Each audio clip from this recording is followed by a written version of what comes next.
এই বছর প্রচুর মানুষ হওয়ার সম্ভাবনা বেশি। কেন হচ্ছে এবছর সরকারি ছুটি আছে 25 এবং 26শে ডিসেম্বর। তো তার জন্য আসসালামু আলাইকুম। জামিয়া ইসলামিয়া ইব্রাহিমিয়া উজানি মাদ্রাসায় আজকে চলে আসছি। দেখতেছেন উজানি মাদ্রাসার যে মাঠটা, আসলে আমাদের যে বার্ষিক মাহফিলটা হয় প্রতি বছর, এতে দেখতেছেন বাস কালেকশন, আপনাদেরকে বাস কালেকশনে অনেক কিছু, অনেক সিন দেখানো হয়েছে, অনেক ভিডিও দেখানো হয়েছে। এই যে দেখতেছেন পুরা মাঠে পুরা বাস দিয়ে মনে করেন যে আপাতত এই মুহূর্তে সব নিয়ে আসতেছে, আরো বাকি আছে।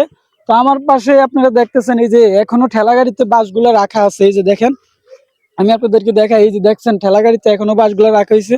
আসলে 64 জেলার মানুষগুলাই এখনো মনে করেন যে অপেক্ষায় আছে, কবে মনে করেন যে আমাদের মাহফিলটা শুরু হবে উজানি মাদ্রাসার। তো বেশি দিন নাই, আর অল্প কিছুদিন আছে আমাদের এই উজানি মাহফিলটা শুরু হতে।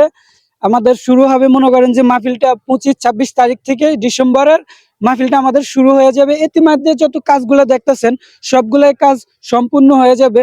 তো ইনশাল্লাহ আমরা আশাবাদী যে উজানি মাদ্রাসার যেই জিনিসটা দেখার জন্য আমরা 64 জেলার মানুষ আশা করে আছি, ইনশাল্লাহ 64 জেলার মানুষ আসবে, দেখবে কতটুকু কাজ হয়েছে উজানি মাদ্রাসার। অলরেডি দেখতেছেন চারিদিকে বাস রাখা হয়েছে, বাস দিয়ে সব চলতেছে। আর আমার হাতের ডাইন দিকে দেখেন যে অনেক ব্লগার, অনেক সাংবাদিকও আসছে, ওনারাও ভিডিও করতেছে। তো ওনাদের সাথে একটু কথা বলে দেখি, আপনারা আসেন। তো আপনাদেরকে যে বলছিলাম যে সাংবাদিক আসছে এখানে উজানি মাদ্রাসাটা ভিডিও করতেছে, চান্দিনার সময় 24 থেকে আমাদের চান্দিনা থানা থেকে চলে আসছে যে ভাই, এই ভাইয়ের সাথে একটু কথা বলে দেখি আসলে এই উজানি মাদ্রাসাটা আসলো, ভিডিও করলো, কেমন লাগে ওনার একটু মুহূর্ত যদি আমাদেরকে জানাই। আসসালামু আলাইকুম ভাইয়া। ওয়ালাইকুম সালাম। কেমন আছেন? আলহামদুলিল্লাহ ভালো, আপনি ভালো আছেন? জি আলহামদুলিল্লাহ ভালো আছি। এই যে আমাদের উজানি মাদ্রাসাটা একটা গর্ব, এটার কিন্তু আমরা মনে করেন প্রতি বছর যে একটা মাহফিল আসে খুব আনন্দ করি আমরা। এই মাহফিলটার লাই পুরো 64 জেলার মানুষই মনে করেন যে আনন্দ করার জন্য বসে থাকে, কবে দেখবে এই মাহফিলটা। এই যে আপনি আসলেন, এই যে ভিডিও করলেন, কেমন লাগলো আপনার থেকে মুহূর্ত?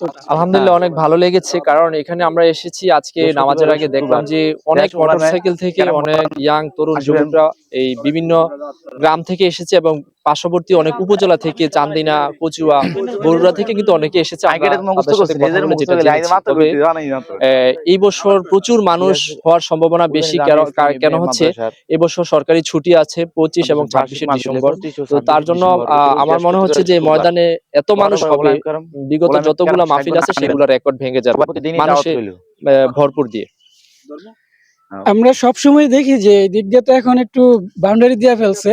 সবসময় দেখি যে আপনার যে মাহফিলটা যখন হয়, মানে মানুষ, এত মানুষ আল্লাহ তাআলা কোত্থেকে আনে, মানে কিভাবে আসে আমি নিজেও জানি না। এত মানুষ আল্লাহ তাআলা এই উজানি ময়দানে মানে সুমার করে দেয়। তো আপনি এই যে উজানি মাদ্রাসাটা আসলেন, আমাদেরকে অনেকে বলছে কমেন্ট করে যে কিরকম চলমান কাজ চলতেছে, দেখতেই পারছেন যে চারিদিকে বাস পড়ে রয়েছে। তো উজানির সম্বন্ধে যদি আর কিছু বলতেন, আপনি কি আর আসছিলেন এই প্রথম? হ্যাঁ, আমি অ্যাকচুয়ালি আমার বাড়ি চান্দিনায়। তো উজানিতে আমার ইনশাল্লাহ প্রতি বছর মাহফিলে আসা হয়। তো এই বছরও ইনশাল্লাহ আসবো। আর আমরা এখানে এসেছি, দেখলাম পরিবেশটা এখন যেভাবে দেখা যাচ্ছে হয়তো মাহফিলের 3-4 দিন আগে এরকম থাকবে না।